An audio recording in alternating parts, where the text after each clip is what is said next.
할렐루야. 오늘 성경 말씀 누가복음 12장 보겠습니다. 누가복음 12장입니다. 그 동안에 무리 수만 명이 모여 서로 밟힐 만큼 되었더니 예수께서 먼저 제자들에게 말씀하여 이르시되 바리새인들의 누룩 곧 외식을 주의하라. 감추인 것이 드러나지 않을 것이 없고 숨긴 것이 알려지지 않을 것이 없나니 이러므로 너희가 어두운 데서 말한 모든 것이 광명한 데서 들리고 너희가 골방에서 귀에 대고 말한 것이 지붕 위에서 전파되리라. 내가 내 친구 너희에게 말하노니 몸을 죽이고 그 후에는 능히 더 못하는 자들을 두려워하지 말라.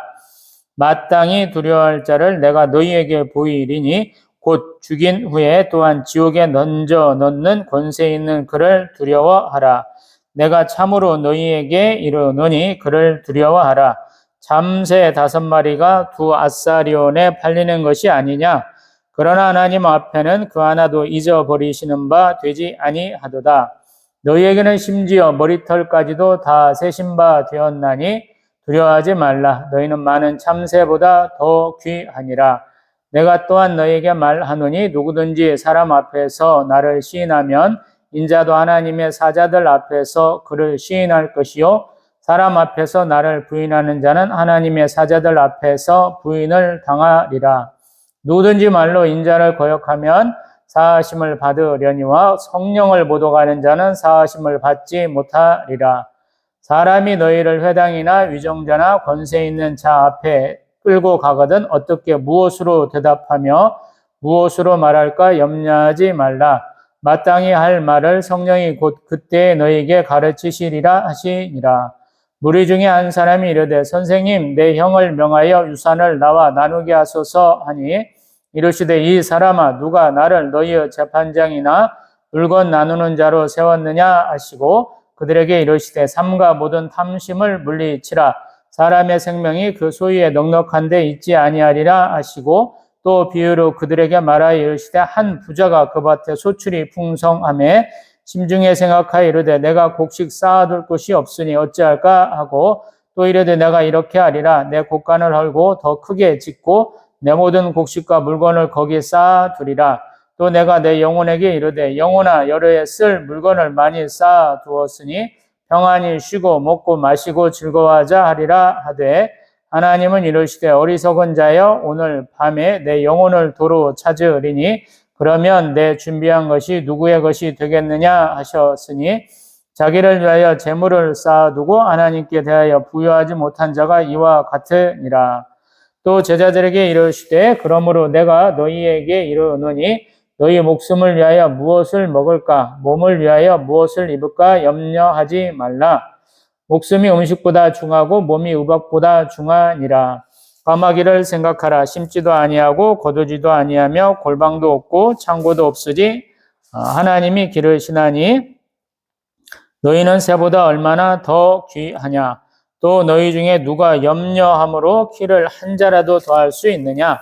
그런즉 가장 작은 일도 하지 못하면서 어찌 다른 일들을 염려하느냐. 백합화를 생각하여 보라. 실도 만들지 않고 짜지도 아니하느니라.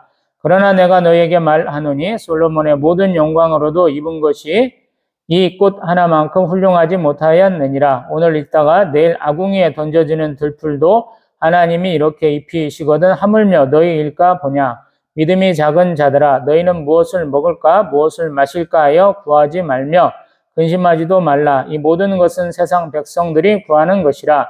너희 아버지께서는 이런 것이 너희에게 있어야 할 것을 아시느니라. 다만 너희는 그의 나라를 구하라. 그리하면 이런 것들을 너희에게 더하시리라. 적은 무리여 무서워하지 말라. 너희 아버지께서 그 나라를 너희에게 주시기를 기뻐하시느니라. 너희 소유를 팔아 구제하여 낡아지지 아니하는 배낭을 만들라. 곧 하늘에 둔 바 다함이 없는 보물이니 거기는 도둑도 가까이 하는 일이 없고 좀도 먹는 일이 없느니라. 너희 보물 있는 곳에는 너희 마음도 있으리라. 허리에 띠를 띠고 등불을 켜고 서 있으라. 너희는 마치 그 주인이 혼인집에서 돌아와 문을 두드리면 곧 열어주려고 기다리는 사람과 같이 되라. 주인이 와서 깨어있는 것을 보면 그 종들은 복이 있으리로다. 내가 진실로 너희에게 이르노니 주인이 띠를 띠고 그 종들을 자리에 앉히고 나와 수종 들리라.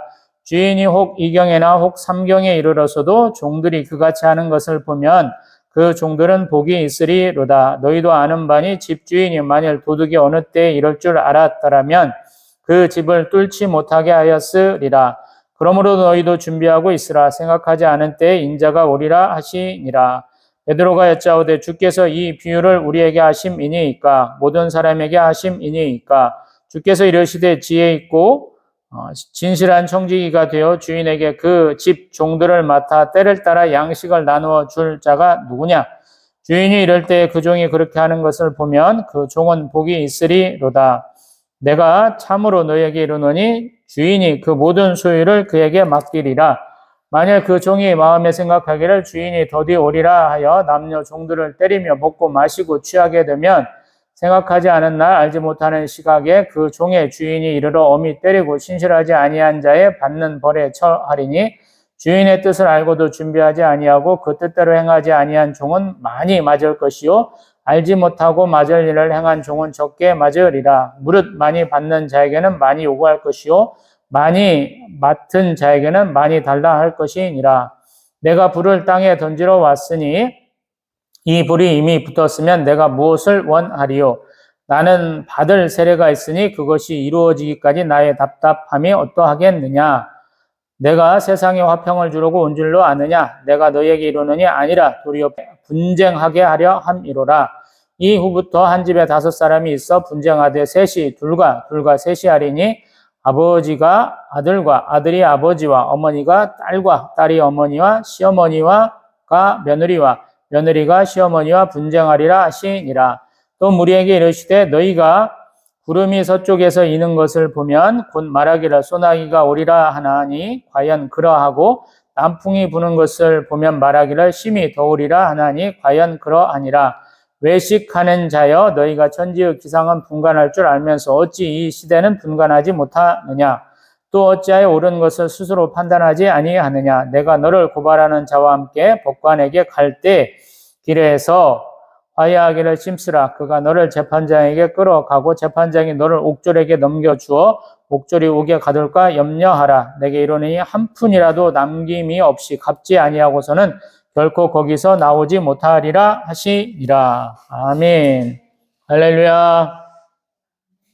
지난주 누가복음 11장은 주 기도를 비롯해서 전체 내용을 기도와 좀 연관해서 좀 보았었고요. 오늘 12장은 좀 여러 가지가 좀 붙어 있는 거지만 전체적인 기조는 기도와 관계되어 있고요. 또 12장 앞에 있는 우리 11장 53절, 54절 바리새인과 우리 서기관들에 대한 얘기들을 이렇게 조금 많이 섞어서 얘기하고 있어요. 또 누가복음의 특징이라고 제가 말씀드렸는데 마태, 마가하고는 조금 순서가 다르다. 오늘 보고 있는 장면에서도 마태복음 10장의 부분이 지금 여기 많이 섞여 있고요. 또 우리 마태복음 6장의 부분이 또 있고 또 마태복음 24장, 또 12장의 내용이 섞여 있어요. 그래서 참 다양한 부분이 섞여 있다라는 생각을 하시게 될 거예요. 근데 그것은 예수님이 여행하시는 중에 말씀하시는 거니까 두세 차례 더 말씀하실 수가 있다. 또 듣는 사람이 생각할 때 이때 이 말씀이 더 은혜로웠어 라고 여러 번 듣는 중에 한 번을 콕 집어서 기억할 수 있다라는 말씀을 드려봤습니다. 이제 1절부터 봅니다. 왜 물이 수만 명이 모여서 서로 밟힐 만큼 되었나라는 생각을 해보면 이 바리새인의 누룩, 곧 외식을 주의하라 하는 말씀은 마태복음 16장 6절에 나오는 말씀이에요. 오병이어의 기적 다음에 나오는 내용이거든요. 그래서 이 말씀은 그때 했던 말씀인갑다. 그러고 또 반대로 누가의 관점에서 보면 예수님이 여행 가시면서 이렇게 공개적인 장소에서 설교할 기회가 있었나 보다. 그래서 수만 명이 모일 때가 있었나 보다라고 이렇게 깨닫게 되는 것이죠. 그러시면서 예수님 하시는 말씀이 우리 2절 감추인 것이 드러나지 않을 것이 없고 숨긴 것이 알려지지 않을 것이 없다라는 거예요. 이게 외식이라는 거야. 외식은 뭐냐면 긴데 아닌 척 하는 거. 그래서 자기는 숨겨질 줄 아는데 결국에는 그것이 다 드러난다라는 말씀이에요. 그래서 우리 3절에도 보면 광명한 데서 이렇게 들리고 또 지붕 위에서 전파된다 그래요. 우리는 숨겨서 할 수 있다라고 생각하는데 아니다라는 것이에요. 그러면 4절에 내 친구 너희라라고 말씀하고 있어요. 우리 요한복음 15장에 벗이라라는 표현도 하고 있는데 여기도 내 친구 너희다 그래요. 우리 제자들을 굉장히 친근하게 부르시는 예수님이다라고 볼 수 있는 것이죠. 그러면서 또 4절 이하로 보면은 마태복음 10장의 얘기가 이렇게 한 번 더 반복되는데 몸을 죽이고 그 후에는 능히 더 못하는 자들을 두려워하지 말라. 아멘. 전도하다 보면 공의에도 잡혀가고 재판장에게도 이렇게 끌려가게 되는데 그때 두려워하지 말라라는 거예요.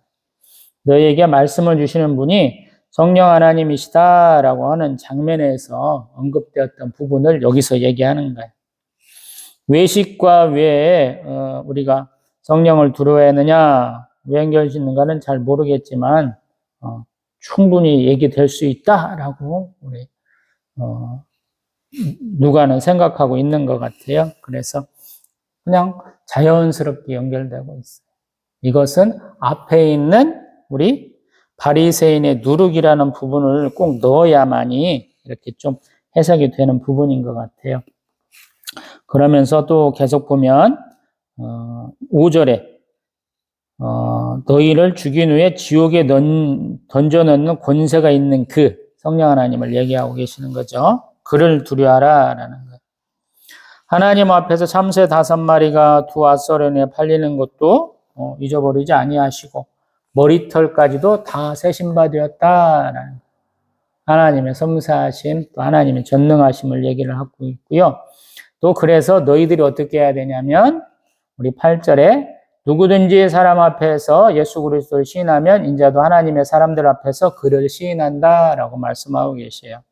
그래서 심판의 때를 벗어나게 돼라고 말하고 있는 것이고 이것은 그래서 앞에 11장 37절부터 54절까지 있었던 바리새인들에 대한 저주의 화해 선포하고는 조금 다른 개념이죠. 외식하지 말고 대중 앞에서 당당하게 내 친구 예수 그리스도를 인정하라 이렇게 표현하고 있는 거예요. 또 보면은 우리 10절 말로 인자를 거역하면 사하심을 받지만 성령을 모독하는 자는 사하심을 받지 못한다 그래요. 그래서 자기의 말씀이 예수 그리스도의 말씀이 누구로 인해서 증명되느냐? 성령에 의해서 증명된다 그래요. 요한복음에서 보면 예수님을 증거하라 이렇게 말씀을 들을 때 예수님이 하시는 말씀이 성경에도 써 있고 또 성령도 말씀하시고 또 하나님이 말씀하셨고 또 나의 사역을 통해서 보라라는 장면이 요한복음에서 쭉쭉 나오고 있는데 그런 개념으로 쭉 보면 좋을 것 같습니다. 그 다음에 이렇게 꼭 예수님이 말씀하시면 자기의 목적을 갖고 나온 사람들이 좀 뜬금없는 얘기를 할 때가 있어요. 우리 지난 시간에도 그런 사람이 있었죠. 누가복음 11장 27절에 한 여자가 굉장히 소리를 크게 내서 뭐라고 하냐면 당신을 뵌 태와 당신을 먹인 젖이 복이 있다 이렇게 표현을 했었는데 여기도 똑같아요. 한 사람이 뭐라고 그러냐면 선생님 내 형을 명하여 유산을 나와 나누게 하소서라는 거예요. 사실 우리 예수 그리스도를 인정하고 또 이렇게 외식 없이 살아라 이렇게 얘기를 하는데 이 사람은 관심이 뭐냐면 재산에 관심이 있다라는 거, 아버지의 유산 상속에 관심이 있다라는 거. 근데 예수님은 뭐라고 하시냐면 이 사람아가 누가 나를 너희의 재판장이나 물건 나누는 자로 세웠느냐라는 거. 예수님은 재판장이나 물건 나눠주는 분이 아니다라는 거. 그러시면서 그 사람 마음에 있는 가장 깊숙한 곳에 있는 것이 뭐냐면 탐심이다. 그래서 삼가 모든 탐심을 물리치라 사람의 생명이 그 소유에 넉넉한데 있지 않다라고 그러면서 탐심으로 그러는 거잖아. 만족해 해 이렇게 얘기하는 것이죠. 그 다음에 예수님 비유로 또 말씀하셔요. 한 부자 얘기를 해주세요. 이 부자는 어떤 생각을 하냐면 밭에 소출이 풍성해서 풍년 맞아서 야 내가 이 흉년 맞은 곡식들을 쌓아둘 곳이 없으니까 창고 좀 더 크게 지어야 되겠다. 그러고 나서 내가 평안히 쉬리라 그러는데 우리 20절 말씀에 뭐라고 그러냐면 하나님께서 아유 어리석은 놈아 오늘 밤에 너 죽을 건데 그 준비한 거 누가 되겠어? 이렇게 말씀하신다라는 거. 그래서 내 뜻을 위해서 나의 평안을 위해서 모아놓은 것은 결국에는 자기 것이 안 된다라는 표현을 21절에 해요. 자기를 위하여 재물을 쌓아두고 하나님께 대하여 부여하지 못한 자가 이렇게 헛것이 된다라고 표현을 해요. 그러면서 제자들에게 똑같은 고민이 있을 거 아니야. 이 사람은 부한데 더 부하려고 노력하는 사람이고 제자들은 뭐라고 그러냐면 너희 목숨을 위하여 무엇을 먹을까? 몸을 위하여 무엇을 입을까? 염려하지 말라라고 그래요. 제자들의 걱정이 항상 그거죠. 예수님은 아무것도 없으니까. 전능하신 하나님이고 수많은 이적과 표적과 기사를 행하셨지만 여전히 그들에게는 부족하다라는 거예요. 그런 그들에게 예수님 말씀하시는데 목숨이 음식보다 중하고 몸이 의복보다 중하다라고 그래요. 우리 마태복음 6장이 구제, 기도, 금식에 대한 내용인데 예수님이 그때 기도를 가르쳐주시면서 하시는 말씀이잖아요. 그 다음에 까마귀를 생각해보라라는 거예요. 아까는 참새 5마리 얘기했는데 여기는 까마귀를 얘기하죠. 또 뭐라고 하냐면 그 까마귀는 심지도 않고 거두지도 아니하고 골방도 없고 창고도 없는데 하나님이 기르신다. 그래서 너희는 더 귀하지 않느냐? 또 아까는 머리털까지 다 세신 바 되었다고 그러는데 25절에는 염려함으로 그 키, 아마 시간적으로 1시간 정도를 뜻하는 게 아닌가 싶어요. 그 키를 한 자라도 더할 수 있느냐? 이렇게 말씀하시는 거예요. 그러면서 또 꽃에 대한 얘기를 해요. 우리 27절에 보면 백합화보라. 그 백합화의 아름다움이 훌륭함이 솔로몬의 그 옷보다도 더 영광으로 입은 것보다 더 훌륭하다라는 것을 얘기를 하고요. 또 28절에 오늘 있다가 내일 아궁이에 던져지는 들풀도 하나님이 이렇게 입히시는데 너희는 어떻게 했느냐? 믿음이 작은 놈들아. 자, 29절 무엇을 먹을까 무엇을 마실까 구하지 말며 근심하지도 말라 이렇게 말씀하시죠. 독특하죠. 엉뚱한 소리 한 사람의 얘기를 쭉 연결해서 제자들에게까지 주시는 말씀이다라는 거. 우리는 산상수훈의 말씀을 딱 보면서 은혜를 받았는데 누가의 이런 관점도 괜찮다. 굉장히 개연성이 있다라고 느껴지잖아요. 그러면서 31절 다만 너희는 그의 나라를 구하라. 그리하면 이런 것들을 너희에게 더하시리라. 또 사실은 앞에가 수만 명이 있다고 그러는데 그 수만 명을 갖다가 적은 무리여 이렇게 얘기를 해요. 아마 조금씩 나눠질 수도 있고 하나님의 눈, 예수님의 눈으로 보기에는 그들도 적은 무리인지도 모르겠어요. 그래서 무서워하지 말라. 너희 아버지께서 그 나라를 너희에게 주시기를 기뻐하신다라는 거. 나라를 받는데 뭐가 이렇게 걱정, 근심에 쌓이느냐라는 거예요. 그래서 예수님의 사역은 항상 제가 3가지 얘기하죠. 말씀 사역, 또 우리 치유 사역, 그다음에 제자 양육 사역 3가지를 제가 대표적으로 얘기하는데 예수님은 우리 세례요한 같이 회개하라 천국이 가까이 왔느니라 그래서 하나님 나라를 항상 이렇게 인식시켜 주려고 새롭게 생각하라고 하시는 사역을 많이 하는데 여기서도 마찬가지. 우리가 항상 먹고 사는 것에 대한 고민을 갖고 있을 때 예수님은 더 나가서 하나님 나라를 더 생각해봐 이렇게 얘기하는 거예요. 그래서 33절 너희 소유를 팔아 구제하여 낡아지지 아니하는 배낭을 만들라라고 그래요. 내가 조금 더 부해주고 싶은데 오히려 가진 걸 더 털어서 구제해라라고 말씀하시는 거예요. 왜냐하면 하늘에 둔 바 다음이 없는 보물이니까 도둑도 못 들고 좀 더 못 먹어서 그냥 더 좋은 거야 라고 얘기한다는 거예요. 그러면서 우리 핵심과도 같은 말씀 34절 너희 보물이 있는 곳에 너희 마음도 있다라고 선포하셔요. 당연한 거죠. 우리가 먼 눈에는 뭐가 보인다라고 그러잖아요. 저도 마찬가지. 제가 이렇게 산상수훈이나 이렇게 복음서들 얘기하면서 항상 그러죠. 제가 생각하는 것들이 눈에 많이 띈다라는 거예요. 봄에는 꽃이 어디 이쁜 거 있는가 보느라고 꽃들이 있는 줄 알고요. 가을이면 어디 밤나무 있나, 대추나무 있나, 은행나무 있나 열심히 쳐다보니까 거기에 있는 줄 안다라는 거예요. 그 다음에 예수님 35절부터는 조금 다른 얘기인데 깨어 있으라 라고 얘기하시는 거예요. 천국 가기 위해서 우리에게 맡은 소임을 다하라 하는 뜻으로 주시는 것 같아요. 그래서 허리에 띠를 띠고 등불을 켜고 서 있으라라는 거예요. 그래서 누구를 얘기하냐면 혼인집에서 돌아와 문을 두드리면 열어주려고 기다리는 사람과 같이 하라라는 거예요. 언제나 대기해야 되죠. 혼인잔치는 밤 새워서도 하는데 피곤하면 가겠죠. 그래서 언제 할 줄 모르니까 나를 세라 이런 표현을 하고 있는 거예요. 우리 38절 이경에나 혹 삼경에 올 때 이걸 좀 생각하라는 거죠. 새벽에 올지도 모르잖아. 이렇게 말하는 것이고 또 39절에는 조금 다른 건데 도둑이 어느 때 올 줄 알면 주인이 그 집을 뚫지 못하게 하리라 라는 거예요. 왜냐하면 이 당시 집은 우리처럼 콘크리트로 지은 집이 아니고 이렇게 얼기설기 나무까지 해서 그 다음에 흙 바른 것일 수도 있는데 그러니까 그거 흙 좀 털어내고 들어오면 충분히 들어올 수 있기 때문에 서민의 집은 그렇기 때문에 이렇다라고 얘기하는 것 같아요. 학자들은. 그래서 40절 다시 한번 너희도 준비하고 있으라 생각하지 않은 때에 인자가 오리라. 아멘. 혼인잔치에서 오는 주인이다 그러는데 그분을 예수 그리스도다라고 얘기를 해요. 참 독특한 관점이죠. 수많은 사람들은 모여가지고 우리를 좀 치유해 주세요. 우리를 좀 깨닫게 해주세요. 우리의 문제를 좀 이렇게 해결해 주세요. 라고 바라는데 결국에는 그 문제를 해결해 주는 게 아니고 하나님 나라 예수 그리스도에 대한 얘기를 하고 그런 얘기.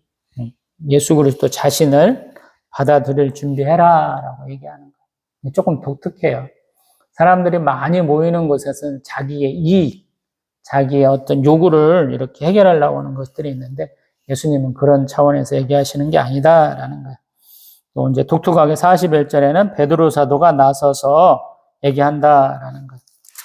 앞에 있는 수많은 비유들에 대해서 예수님 왜 이 비유를 우리에게 하심입니까? 아니면 모든 사람에게 하심입니까? 라는 거예요. 비유는 항상 우리 복음서에서는 많은 사람들이 깨닫게 하는 게 아니고 소수의 예수의 제자께만 주시는 말씀이다. 우리가 결론을 내려놓고 하죠. 여기서도 마찬가지예요. 지혜 있고 진실한 청지기가 되어 주인에게 그 집 종들을 맡아 때를 따라 양식을 나누어 줄 자가 누구냐라는 거예요. 그게 너희들이야 라고 얘기를 하는 거예요. 너희는 참 좋은 청지기가 돼야 돼. 그런 얘기를 쭉 하고 있죠. 그러면서 우리 49절로 넘어가면 여전히 이제 마태복음 10장에 있던 내용들을 얘기하는데 여기서는 조금 마태복음에 없는 내용들이 49절, 50절에 얘기를 해요. 내가 불을 땅에 던지러 왔느니 이 불이 이미 붙었으면 내가 무엇을 원하리요? 나는 받을 세례가 있으니 그것이 이루어지기까지 나의 답답함이 어떠하겠느냐. 아멘. 예수는 항상 십자가 사랑으로, 십자가 구원으로 오셨습니다. 라고만 단정 짓는 분들이 계신데 사실은 예수님은 심판주이시기도 합니다. 요한계시록이 그걸 계속 강조를 해주죠. 예수는 창조주, 심판주, 구세주도 되셔 라고 얘기를 하는 거거든요. 특별하게 심판주로서의 역할도 얘기하시거든요. 우리는 구원하면 심판 없는 구원만 얘기를 하거든요. 무조건적인 용서, 무조건적인 사랑만 얘기를 하는데 사실은 그 사랑은 굉장한 선택을 전제로 해요. 선택이라는 것은 너는 기고 나는 아니다라는 것이거든요. 그래서 칼같이 그어서 잘못한 사람은 꼭 심판받고 한 번만 죽는 게 아니고 두 번 걸쳐서 죽게 되고요. 불심판도 받게 되는데 그러한 부분을 여기서도 얘기한다라는 거예요. 예수님은 불심판으로 오신 분 이렇게 얘기를 해요. 무시무시한 얘기죠. 우리는 항상 예수님의 좋은 부분, 우리가 바라는 부분만 얘기를 하는데 예수님 아니다라는 거예요. 그래서 그러한 심판이 오기 때문에 51절에 보면 분쟁이 일어나기 마련이다라는 거예요. 제자들 얘기, 파송한 얘기를 쭉 붙여서 하신 내용이기 때문에 제자들이 가서 복음을 증거하면 그 복음에 의해서 그 집안 사람들이 다 복을 받고 더 번창하게 되는 것이 아니다라고 얘기를 하는 거예요. 그 복음 받은 사람들끼리 서로 분쟁하게 된다라는 거예요. 당연한 거죠. 받아들이는 사람과 받아들이지 않는 사람이 있기 때문에 그렇게 된다라는 거예요. 그래서 52절, 한 집에 5사람이 있어도 싸운다. 부모 자식 간에도 싸운다. 부자지간에, 모녀지간에도 싸우고 시어머니하고 며느리도 싸운다라고 얘기를 하는 거예요. 우리가 이 부분이 굉장히 껄끄러운데 전도하다 보면 너무 분명하죠. 안 믿는 집안 식구들과 믿는 며느리 하나 들어왔을 때 그 집안에 파란만장함은 우리가 너무 잘 알고 있는 것이죠. 저도 많이 들었었고. 그 다음에 54절. 시대를 분간하라라는 거. 이때가 어느 때냐라는 거. 이제 예수 그리스도를 영접해야 되는 때인데 그러지 못한다라는 거. 사람들이 눈치가 있어가지고 구름이 서쪽에서 오면 비가 온다. 단풍을 보면 오늘은 덥다. 너희들 다 알지 않냐? 그러는데 56절. 외식하는 자여라는 거. 외식하는 자. 오늘의 키워드는 외식이잖아요. 외식. 부인하는 거야. 사실을 부인하는 거야. 겉과 속이 다른 사람이거든요. 너희가 천지의 기상은 구분간할 줄 알면서 이 시대는 분간하지 못하느냐라고 예수님 혼내치셔요. 그 다음에 어찌하여 옳은 것을 스스로 판단하지 아니하느냐라고 혼내치신다라는 거예요. 그러면서 또 하나 예화를 들어요. 내가 너를 고발하는 자와 함께 법관에게 갈 때 어떻게 해야 되느냐? 화해해야 하잖아. 화해의 방법은 뭐냐면 다 갚는 것이다 라는 거예요. 빚 갚는 것이다 이렇게 얘기는 해요. 왜 이런 부분이 있겠습니까? 모르겠어요. 경제적인 문제로 많이 왔다리 갔다리 해서 그런가 봐요. 아까 얘기하는 형에게 저에게 유산 좀 더 나눠주게 하세요. 제자들에게 무엇을 먹을까 무엇을 입을까 염려하지 말라 하시는 부분과도 연결되는 것 같아요. 또 한편으로 보면 예수님은 돌아가실 때 다 이루었다 우리는 그렇게만 하는데 그 뜻이 다 갚았다라는 뜻이죠. 모든 인류의 죄값을 다 치르셨다라는 뜻이거든요. 그래서 예수님 이 말씀을 하셨는지도 모르겠다라는 생각이 들어요. 이만큼만 놓고 봅니다. 마태, 마가, 누가, 요한복음은 항상 복음서라 해석하기가 굉장히 어렵습니다. 그리고 한 단락단락 다루는 것이 더 정확할 수 있거든요. 한편으로 보면 크게 보는 것도 참 좋아요. 왜냐하면 성경을 해석하려고 하지 말고 하나님이 보여주시는 장면이 무엇일까라고 쭉 돌아보는 것도 좋아요. 우리 촬영 기법 중에 롱테이크라 그래서 끊지 않고 쭉 한 번에 보여주는 그런 촬영 기법이 있잖아요. 우리가 파노라마라 그러잖아요. 한 부분만, 코딱지만한 부분만 이렇게 찍어갖고 영상을 남길 수도 있고 사진을 찍을 수도 있지만 그 모든 것들을 쭉 펼치면 좀 새롭게 느껴지잖아요. 밤하늘에 있는 별들을 찍을 때도 노출 시간을 굉장히 길게 하면 그 미리네가 또 별들이 회전하는 모습까지 다 보여지는 것 같거든요. 그래서 성경을 저는 예전 같으면 세세하게 다 살펴봐야 돼 하는 관점이었는데 점점 볼 때는 조금 넓게 보는 게 좋겠다 이런 생각을 해요. 그래서 성경 2장 내지 3장을 함께 보는 것이 오히려 더 전체적인 흐름 파악하는데 참 좋다라는 거. 누가복음 9장에서 19장까지 예루살렘에 올라가는 길에 있었던 여정이라 얘기를 하거든요. 그리고 그 여정 가운데서 다양한 사건이 있었어라고 얘기를 해요. 그러다 보니까 마태, 마가 복음처럼 어떤 굵직굵직한 사건을 다 끝내고 예수님의 예루살렘 입성과 마지막 고난주간에 있었던 일을 집중적으로 얘기하려고 하는 경향이 있는데 비해서 누가복음은 그렇지 않거든요. 우리가 예수를 향해서 나아가는 과정도 중요해 이 얘기를 하는 것 같아요. 예수님이 하신 말씀들은 우리가 이렇게 한번 듣고 마는 게 아니고 예수님 앞으로 나아가는 그 길에서 그 시간에 한 번 더 집중해 봐야 돼. 이런 느낌을 많이 받거든요. 그러면서 더 집중하고 싶은 데를 마태, 마가, 누가, 요한복음은 조금씩 관점이 다르게 다 언급하고 있죠.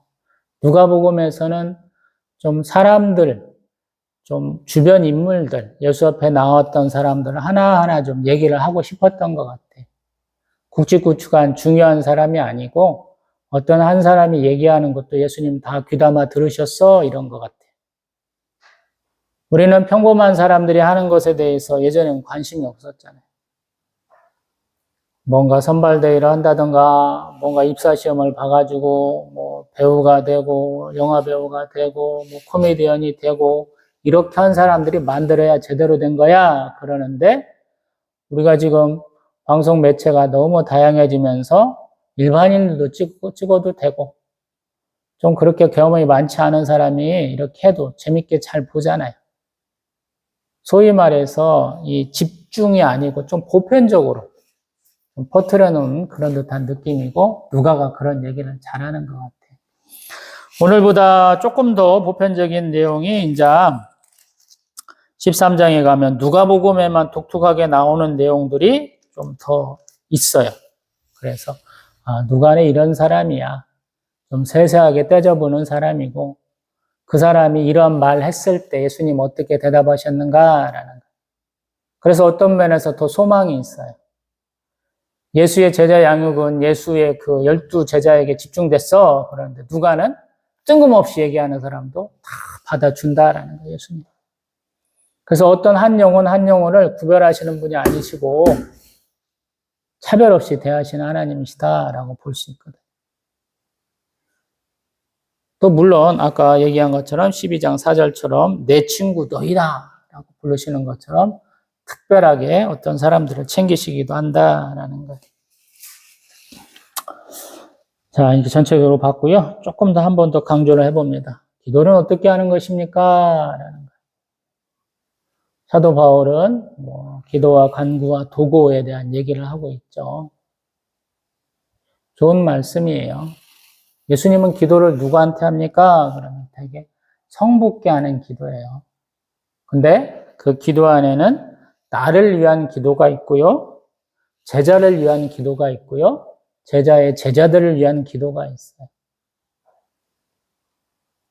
그 부분이 조금 다른 것 같아요. 우리의 기도의 대부분 내용들은 나를 위한 기도예요. 조금 확장된 사람이 내 교회와 나와 같이 신앙생활을 하고 있는 성도들, 나하고 조금 연결된 사람들을 위한 기도 정도 하고 있거든요. 근데 예수님은 그거보다는 조금 더 확장되신 것 같아요. 이스라엘의 원수라고 여겨지는 이방 민족을 위해서도 기도하셔요. 왜냐하면 그들도 하나님의 피조물이다라고 예수님은 여기시기 때문에 그래요. 그럼에도 불구하고 예수님이 더 관심을 가지시는 것은 하나님께 이렇게 간구하고 싶은 사람, 하나님 앞에 나아가고 싶어하는 사람들을 더 특별하게 골라내셔서 얘기를 하시죠. 그리고 또한 예수님의 사역 중에는 항상 깨우침이 있어요. 깨우친다. 우리가 생각한 대로 내가 변화 없이 하나님 앞에 나아간다라는 개념이 아니고 예수를 믿고 따르려면 나를 바꿔야 된다. 이런 말씀을 참 많이 하신다라는 거예요. 오늘도 마찬가지예요. 왜 외식하느냐라는 거예요. 하나님이 어떤 분이신지 정확하게 잘 모르기 때문에 그래요. 히브리서에서 얘기하는 것처럼 하나님 앞에 우리는 다 벌거벗은 자처럼 드러나요. 우리의 마음을 통찰하신 하나님 앞에 우리가 드러날 수밖에 없거든요. 그래서 그런 것을 하지 말라 그러는데 어느 정도 신앙생활이 이렇게 지속되고 지식이 쌓이면서 나의 행함이 어느 정도 있다 생각할 때는 굉장한 위험 가운데 있다라고 생각하면 돼요. 예수님 바리새인과 서기관들을 항상 외식하는 사람들도 얘기를 하거든요. 이 사람들이 그렇기 때문에 그래요. 바깥에서 볼 때는 굉장한 열심이 있는 것 같아요. 근데 내적으로 보면 그렇지 못하다라는 거예요. 내 것을 꼭 챙기려고 그래, 하나님 앞에서. 그리고 내 거 몰래 챙긴 것이 안 들킬 것이다 라고 착각한다라는 것이거든요. 예수님 앞에는 너무 그게 잘 드러나기 때문에 그 말씀을 자꾸 하는 거예요. 그리고 일반 성도들한테 하는 말씀도 오늘도 보면 우리의 기도의 많은 부분은 우리의 절박함 때문에 하는 거예요. 먹고 사는 문제. 남들하고 비교평가해서 상대평가해서 굉장히 부족한 부분에 대해서 기도한다라는 것이거든요. 예수님은 그걸 좀 뛰어넘어야 돼 이렇게 말씀하시는 거예요. 그래서 어려운 거예요. 우리의 필요를 아뢰는 것은 참 좋습니다. 그럴 수도 있죠. 근데 예수님은 그걸 뛰어넘어라 라고 말씀하시는 거거든요. 그래서 어려워요. 우리는 육체를 가진 사람이에요. 먹고 마셔야 돼요. 그 부분을 피해갈 수 있는 사람은 없어요. 근데 예수님은 기도할 때 그거보다 더 해야 돼라는 거예요. 왜? 섬유주 되시는 하나님께서 다 알고 계신다라는 거예요. 네가 하나님 나라와 그의 의를 강구하면 그거는 기본적으로 채워지는 거야. 이렇게 말씀하신다라는 거예요. 그래서 어려운 거예요. 그게 믿음의 시험이에요. 21세기 우리가 더 물질적으로 풍성해지는데도 불구하고 성도 수가 더 줄어드는 이유가 그래서 그래요.